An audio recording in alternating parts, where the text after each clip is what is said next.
Quando a dor revela o coração de um pai e de um rei. O que acontece quando a dor não elaborada paralisa a missão que Deus nos confiou? Bem-vindo ao Semente da Fé. Existem dores que nenhuma vitória compensa. Há perdas que atravessam o coração de tal forma que silenciam qualquer celebração. A palavra de hoje nos coloca diante de uma dessas dores: a morte de Absalão, filho de Davi. Davi vence a guerra, mas perde o filho. O trono é preservado, mas o coração é dilacerado. Aquele que é rei de Israel agora chora como pai ferido. Este texto não fala apenas de um conflito político, mas de uma dor profundamente humana. Ele revela como o sofrimento pode nos paralisar, nos fechar em nós mesmos e nos afastar até mesmo das responsabilidades que Deus nos confiou. É a partir dessa realidade que nasce a pergunta que conduzirá a nossa reflexão: o que acontece quando a dor não elaborada paralisa a missão que Deus nos confiou? Permaneça comigo até o final, porque esta palavra toca nossas feridas mais profundas e nos ensina a atravessar o luto sem perder o sentido da vida. A leitura bíblica de hoje está no segundo livro do profeta Samuel, capítulo 18, versículos 9, 10, 14, 24, 25, de 30 a 32 e capítulo 19, versículos de 1 a 3 e diz assim: Absalão encontrou-se com os servos de Davi. Montado em sua mula, passou por baixo de um grande carvalho, e sua cabeça ficou presa nos galhos. A mula seguiu adiante, e ele ficou suspenso entre o céu e a terra. Joabe tomou 3 lanças e as cravou no coração de Absalão. Enquanto isso, Davi estava sentado entre as 2 portas. O sentinela anunciou: Vejo um homem correndo sozinho. O rei respondeu: Se está sozinho, traz boas notícias. Quando chegou a notícia, o rei ficou profundamente comovido. Subiu ao quarto que ficava por cima da porta e chorou. E dizia: Meu filho Absalão! Meu filho Absalão! Quem dera eu tivesse morrido em teu lugar! A vitória daquele dia transformou-se em luto para todo o povo. Reflexão: a morte de Absalão não acontece de forma isolada. Ela é o desfecho de uma história marcada por conflitos familiares, erros não resolvidos, silêncios prolongados e feridas que nunca foram curadas.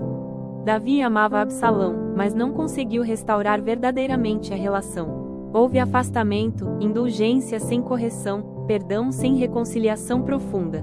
Tudo isso foi acumulando dor. Este texto nos ensina que problemas ignorados não desaparecem sozinhos. Feridas não cuidadas se transformam em rupturas. O sofrimento que chega agora carrega o peso de decisões anteriores. Isso não é condenação, mas alerta. Deus nos chama a cuidar das relações enquanto há tempo, a dialogar, corrigir e amar com verdade.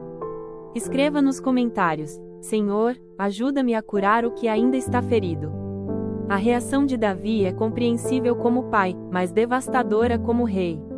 Ele se fecha na dor a ponto de transformar a vitória do povo em luto coletivo. O texto diz algo muito forte: a vitória tornou-se motivo de tristeza para todo o povo. O sofrimento de Davi, não elaborado, começa a atingir aqueles que dependiam de sua liderança. Isso nos ensina que a dor não acolhida e não entregue a Deus pode nos paralisar e nos fazer esquecer da missão que recebemos. Quando o sofrimento se torna absoluto, ele ocupa o lugar que pertence a Deus. Sentir dor não é pecado. Mas permitir que ela nos feche a vida, aos outros e à responsabilidade é um risco espiritual sério. Deus não nos pede que neguemos o sofrimento, mas que não permaneçamos prisioneiros dele. Se essa palavra está tocando seu coração, declare nos comentários: Quero entregar minha dor a Deus. Davi chora intensamente: Meu filho Absalão. Seu lamento é verdadeiro, humano, profundo. Deus não rejeita esse choro. Mas o texto nos prepara para algo essencial: Davi precisará se levantar. A dor precisa ser atravessada, não habitada para sempre. O luto precisa ser vivido, mas não pode nos roubar o sentido da vida e da missão. Este texto nos ensina que a maturidade espiritual não é a ausência de dor, mas a capacidade de continuar caminhando com Deus mesmo chorando. Talvez hoje você esteja vivendo uma perda, uma frustração ou uma dor que parece insuportável. A palavra não te pressiona, mas te lembra: você pode chorar, mas não está sozinho. Deus caminha contigo até que seja possível se levantar. Escreva nos comentários: mesmo na dor, confio no Senhor. Retomando a pergunta que guiou nossa reflexão: o que acontece quando a dor não elaborada paralisa a missão que Deus nos confiou? A vida perde o rumo. As relações sofrem, e a missão fica suspensa. Mas quando entregamos a dor a Deus, Ele não apaga o sofrimento, mas o transforma em caminho de amadurecimento, compaixão e esperança. Davi precisará aprender que amar um filho não significa abandonar o chamado. E nós também somos convidados a confiar que Deus permanece conosco mesmo nas perdas mais profundas. Oração: Senhor, Tu conheces nossas dores mais profundas. Ajuda-nos a não permitir que o sofrimento nos paralise e nos afaste do Teu caminho. Acolhe nossas lágrimas e transforma nossa dor em força para continuar vivendo segundo a Tua vontade. Amém. Se esta palavra falou ao seu coração, escreva nos comentários: entrego minha dor ao Senhor. Curta este vídeo, compartilhe com alguém que está atravessando um luto ou uma grande dor e inscreva-se no canal Semente da Fé.